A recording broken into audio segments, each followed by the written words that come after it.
Halo, Assalamualaikum warahmatullahi wabarakatuh. Selamat datang di channel YouTube Serba-Serbi CPNS. Jangan lupa like, share, dan subscribe ya teman-teman. Terima kasih. Nah, halo teman-teman. Pada video ini kita akan membahas mengenai contoh prediksi soal dan pembahasan Pancasila sesuai dengan kisi-kisi BKN dan sesuai dengan FR CPNS tahun 2021, bagian pertama. Soal pertama, Pancasila merupakan sumber dari segala sumber hukum. Tersebut mengandung konsekuensi. A. Pancasila adalah jati diri bangsa Indonesia. B. Pancasila adalah kepribadian bangsa Indonesia. C. Semua peraturan perundang-undangan tidak boleh bertentangan dengan Pancasila. D. Hanya peraturan tertentu yang mengandung nilai-nilai Pancasila. Atau E. Peraturan pemerintah harus mengandung nilai-nilai Pancasila. Oke, kira-kira apa ya jawabannya teman-teman? Nah, jawabannya yaitu C. Semua peraturan perundang-undangan tidak boleh bertentangan dengan Pancasila. Berikut pembahasannya. Nah, teman-teman, Pancasila itu memiliki peranan dalam kehidupan berbangsa dan bernegara. Di antaranya yaitu sebagai dasar negara atau falsafah negara, yang maksudnya sebagai dasar dalam mengatur pemerintahan negara dan penyelenggara negara. Kedudukan Pancasila sebagai dasar. Kemudian sebagai kepribadian bangsa. Maksudnya, sikap mental dan tingkah laku bangsa Indonesia yang mempunyai ciri khas yang membedakan dengan bangsa lain. Kemudian Pancasila sebagai pandangan hidup atau way of life, yang maksudnya menjadi petunjuk arah seluruh kegiatan kehidupan dalam berbagai bidang kehidupan berbangsa dan bernegara. Kemudian Pancasila sebagai cita-cita dan tujuan bangsa Indonesia. Maksudnya yaitu cita-cita dan tujuan yang hendak dicapai bangsa Indonesia, yaitu suatu masyarakat yang mempunyai jiwa Pancasila. Kemudian Pancasila berperan sebagai perjanjian luhur bangsa Indonesia, yaitu kesepakatan dan perjanjian serta konsensus bangsa Indonesia sebagai dasar negara. Kemudian Pancasila sebagai ideologi negara, yaitu gagasan fundamental mengenai bagaimana hidup bernegara milik seluruh bangsa Indonesia, bukan ideologi milik. Kemudian Pancasila sebagai sumber dari segala sumber hukum. Maksudnya yaitu asal tempat setiap pembentukan hukum di Indonesia mengambil atau menimba unsur-unsur dasar yang diperlukan untuk tugasnya itu dan merupakan tempat untuk menemukan ketentuan-ketentuan yang akan menjadi sisi dari peraturan hukum yang akan dibuat. Jadi Pancasila itu merupakan sumber dari segala sumber hukum di Indonesia. Kemudian Pancasila sebagai jiwa bangsa Indonesia. Maksudnya adalah lahirnya Pancasila bersamaan dengan adanya bangsa Indonesia.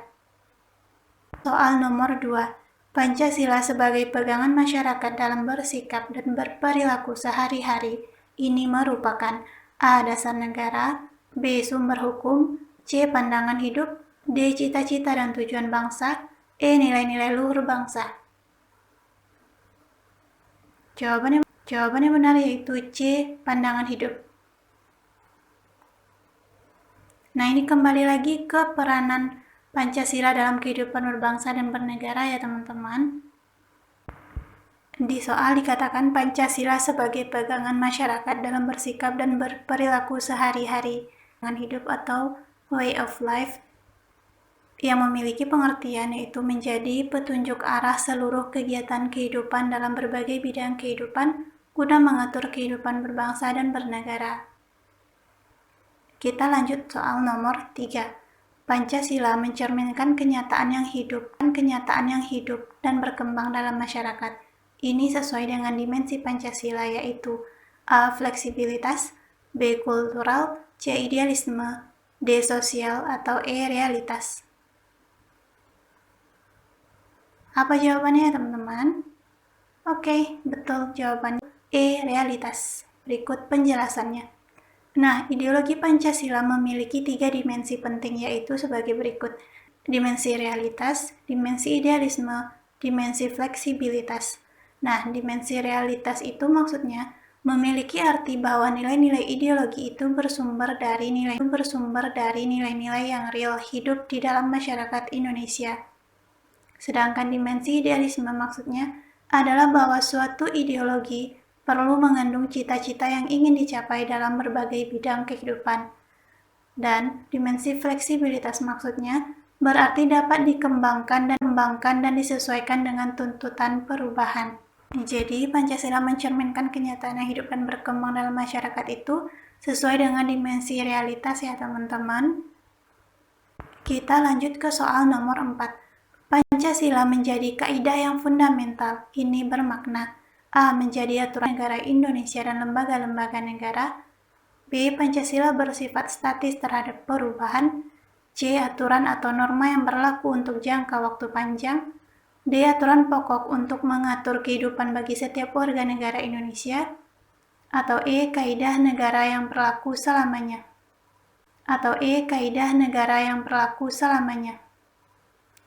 Kira-kira apa jawabannya ya? Yap, betul. Jawabannya yaitu option A. Menjadi aturan dasar yang mengatur kehidupan bagi setiap warga negara Indonesia dan lembaga-lembaga negara. Berikut penjelasannya.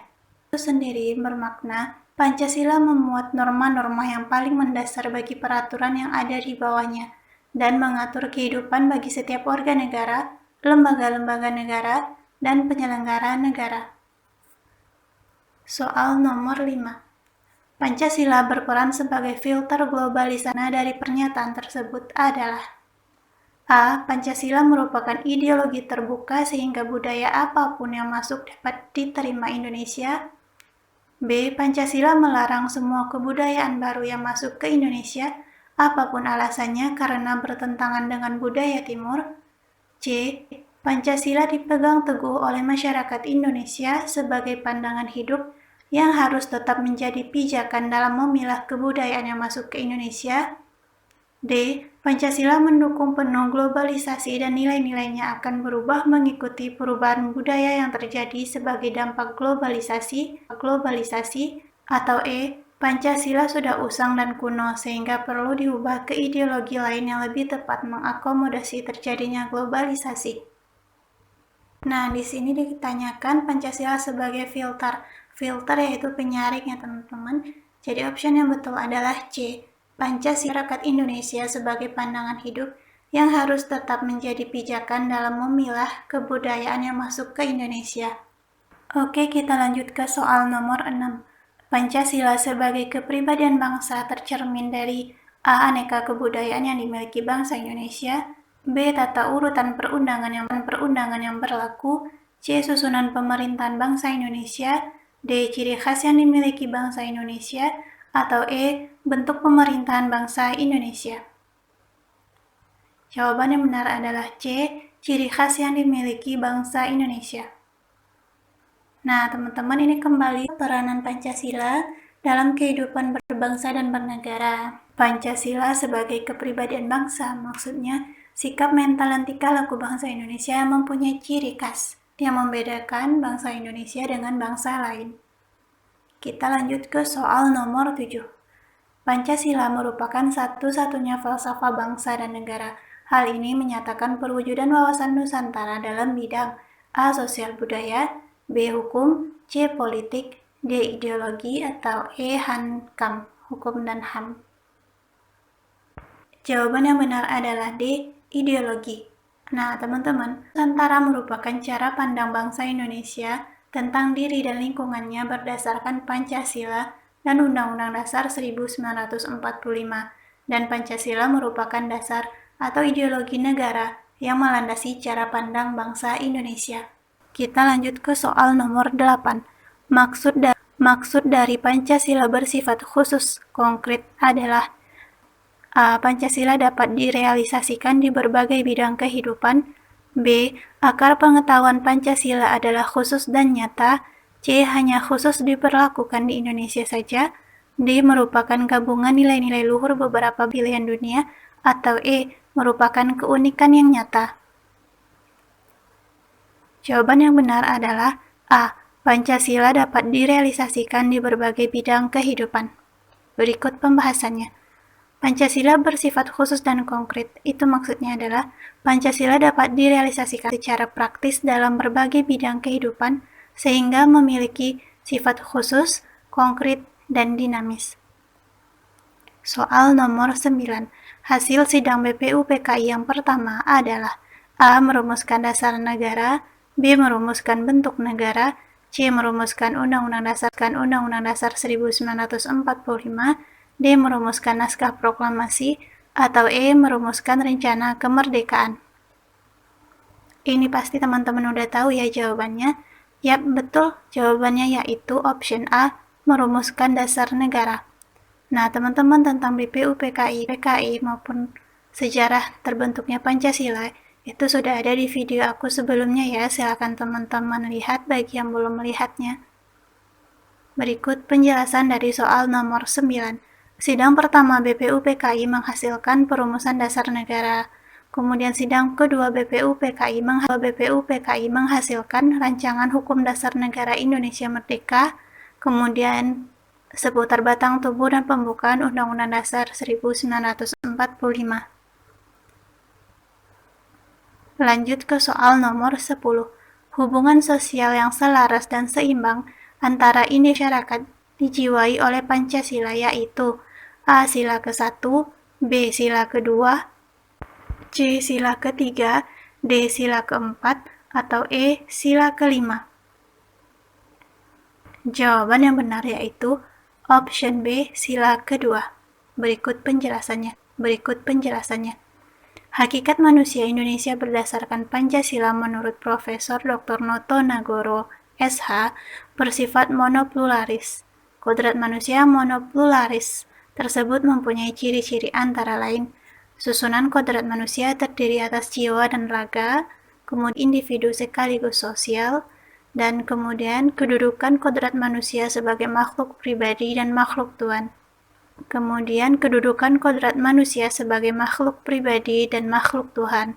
Dan sila kedua ini memiliki hakikat pribadi yang monopluralis, yaitu sifat kodrat sebagai individu sekaligus sosial. Oke teman-teman, demikian video kali ini. Kita lanjut ke bagian